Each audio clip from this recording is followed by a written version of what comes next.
नमस्कार, आप देख रहे हैं एचएस बिहार। मैं हूं आदेशपुरी। पटना के गर्दनीबाग हाई स्कूल में 11,880 सिपाही पदों के लिए फिजिकल परीक्षा चल रहा है। और सबसे बड़ी हैरत की बात है कि रोज़ लगभग आधा दर्जन छात्र जो हैं वो पकड़े जा रहे हैं फर्जी।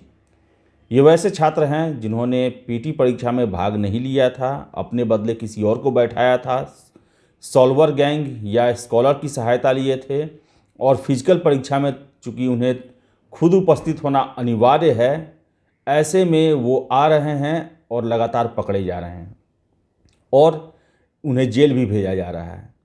आपको बता दें कि जो पता चला है, जो छात्रों ने जानकारियाँ दी हैं, उसके मुताबिक 3 से 5 लाख रुपए जो हैं ये सॉल्वर गैंग स्कॉलर बैठाने के लिए लेते हैं। और सबसे बड़ी बात है कि जो ये सॉल्वर गैंग का जो कार्य प्रणाली है वो फॉर्म फिलअप करने के दौरान से ही शुरू हो जाता है। चेहरा मिलता जुलता खोजते हैं ये और उन्हीं की फ़ोटो लगाते हैं और जो रियल अभ्यर्थी हैं उनके बदला में वो बैठते हैं परीक्षा में और वो निकाल लेते हैं। और ये जो सॉल्वर गैंग है, ये जो स्कॉलर जो बैठते हैं, उनकी तैयारी अच्छी रहती है और बहुत सारे ऐसे भी होते हैं जो कि ऑलरेडी जॉब में होते हैं। वो लोग जो हैं वो इजी मनी के लिए, ज़्यादा से ज़्यादा पैसा कमाने के लिए, गलत रास्तों से पैसा कमाने के लिए दूसरों को गुमराह करते हैं और छात्रों के जीवन में अंधकार फैलाते हैं। आपको हम बताते चले कि 210 अभ्यर्थी जो हैं अभी तक पकड़े गए हैं और इन पे 419, 420, 466, 467 और 120 बी आईपीसी की धारा के तहत इन पर मुकदमा दर्ज किया गया है।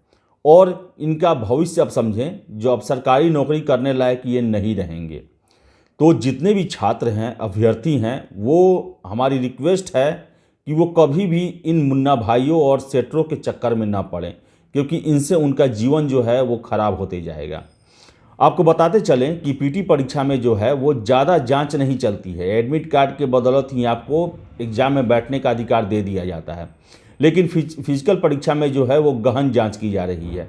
इनरोलमेंट के दौरान गेट पे ही जब उनका बायोमेट्रिक निशान लिया जाता है या फ़ोटो का मिलान किया जाता है, ऐसे समय में ही छात्र जो हैं पकड़े जा रहे हैं। आपको बता दें कि 8 दिसंबर को 50 फर्जी अभ्यर्थी पकड़े गए थे जो कि पीटी परीक्षा में शामिल नहीं हुए थे और फिजिकल परीक्षा में शामिल होने आए थे। साथ साथ 2 भी सेटर भी पकड़े गए थे। लेकिन सबसे बड़ा प्रश्न है कि 30 जनवरी तक ये चलने वाला है फिजिकल टेस्ट और अभी तक 20 दिन चला है। इसमें 210 अभ्यर्थी पकड़े गए हैं और न जाने कितने जो हैं इसकी सहारा लिए होंगे या फिर डर के कारण परीक्षा में शामिल नहीं हुए होंगे फिजिकल टेस्ट में। तो आप समझ सकते हैं कि जो सॉल्वर गैंग हैं या अभी गोरख धंधे वाले जो हैं, इनकी पहुंच जो है छात्रों के बीच में कितनी ज़्यादा है और पुलिस जो है आखिर इनको अब तक क्यों नहीं पकड़ पाई है। ये सबसे बड़ा प्रश्न है कि वे वैसे नहीं हैं गोरख धंधे करने वाले जो कि एकदम गुप्त रहते हों। इनके जो नंबर हैं, इनकी जो पहचान है वो छात्रों के बीच में आम है और वो छात्रों से बात करते हैं, फ़ोन पे बात करते हैं, मिलते हैं, राशि लेते हैं, पैसा लेते हैं और तब इनका काम कराते हैं। लेकिन पुलिस जो है अभी तक इन पर कोई भी कार्रवाई नहीं कर पाई है। लगातार 20 दिनों से 210 अभ्यर्थी पकड़े गए हैं, लेकिन सॉल्वर गैंगों को जो है वो ख़त्म करने के लिए, नेस्तनाबूद करने के लिए पुलिस ने अभी तक कोई बड़ी या कहें तो एक संगठित कोई भी प्लानिंग नहीं की है। तो पुलिस को ऐसा करना चाहिए। और मेरी छात्रों से हिदायत है, मैंने पहले भी दिया था, पहले के वीडियो में भी अपना हिदायत दिया था कि अगर आपने किसी सॉल्वर गैंग का या स्कॉलर को आपने अपने बदले पीटी परीक्षा में बैठाया था, पैसे आप दे दिए हैं, तो पैसे को आप डूबा हुआ मान लें और फिजिकल परीक्षा देने ना आए। क्योंकि अगर आप आते हैं, पकड़े जरूर जाएंगे और पकड़ने के बाद आप पर मुकदमा चलेगा और आप आगे सरकारी नौकरी देने के योग्य नहीं रहेंगे। तो ऐसे में एक गलती मानकर, एक पाप मानकर आप कसम खाएं कि आगे हम किसी भी ऐसे गोरखबाजी में या सेटरों के चक्कर में नहीं पड़ेंगे। अपने कर्म पर विश्वास करेंगे, ईश्वर पर विश्वास करेंगे, मेहनत करेंगे, उसके बाद हम परीक्षा देने के लिए आएंगे। और इस तरह भी मैं हमेशा इस बात का चर्चा करता हूं कि जो परीक्षा की जो न्यूनतम योग्यता होती है वो सर्विस के दौरान कार्य को लेकर एक तरह से बनाई गई रहती है और उसकी ज़रूरत सर्विस के दौरान पड़ती है।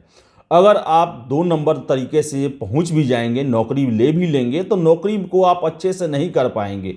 आप वहां पर एक डम जो कर्मचारी या अधिकारी ही बनकर रह जाएंगे, क्योंकि आप में वैसी योग्यता नहीं रहेगी, तो आप चुनौतियों का सामना नहीं कर पाएंगे। तो इसलिए आप कसम खाएं, ये प्रण करें कि न ही इन सेटरबाजों गोरख धंधों के चक्कर में पड़ेंगे और न ही किसी को पढ़ने देंगे, और सबको जागरूक भी करेंगे, क्योंकि ये जो है आप पर एक धब्बा लग जाएगा, आपके परिवार पर धब्बा लग जाएगा, और एक तरह से कहें तो आपकी बहुत ज़्यादा बेइज्जती होगी। तो इन चीज़ों का आप ध्यान रखें, प्रण करें कि कभी भी जो अभ्यर्थी हैं वो इन चक्कर में नहीं पड़ेंगे। और हमारी पुलिस से भी रिक्वेस्ट है कि ऐसे जो भी सॉल्वर गैंग हैं, जो स्कॉलर बैठाते हैं, जो जालसाज हैं, उनके खिलाफ कड़ी कार्रवाई की जाए, क्योंकि सिपाही भर्ती परीक्षा या दरोगा या कोई भी सरकारी परीक्षा हो, इसमें ज़्यादातर जो छात्र हैं वो ग्रामीण पृष्ठभूमि से आते हैं। उनको ज़्यादा कानून की और गलत सही की हो सकती है कि जानकारी न हो।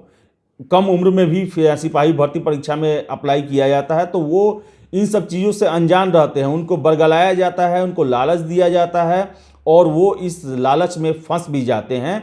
तो ऐसे जो सॉल्वर गैंग हैं, जो सेटरबाज हैं, उन पर कड़ी कार्रवाई की जाए। उनका जो नेटवर्क है, उनका जो ये जाल बनाया गया है जो छात्रों के बीच में अपनी पहुंच रखता है, उनको ख़त्म किया जाए, उनको सलाखों के अंदर डाला जाए, ताकि बहुत सारे ऐसे नादान और मासूम छात्र जो कि इसके दुष्परिणाम को नहीं जानते हैं, उसमें न फंस पाएँ और अपना कैरियर बनाने में खुद के बदौलत, अपने कर्म के बदौलत सक्षम हो। तो फिलहाल इस वीडियो में इतना ही, और ये प्रण करें। और मेरी एक बार फिर से हिदायत है उन अभ्यर्थियों को जो कि अपने बदले में स्कॉलर को बैठा चुके हैं, पैसा दे चुके हैं, वो अपने पैसे को मान ले कि मेरा पैसा डूब गया, खो गया, चोरी हो गया, लेकिन आगे परीक्षा में आप न बैठेंगे आप पकड़े जाएंगे, आप पर मुकदमा चलेगा, जेल जाएंगे, और आगे किसी भी सरकारी नौकरी, जिम्मेदार पदों के लिए आप अयोग्य साबित कर दिए जाएंगे। तो सावधान रहें और अपने कैरियर के लिए अपने कर्म का ईश्वर पर भरोसा करें, मेहनत करें। बहुत बहुत धन्यवाद।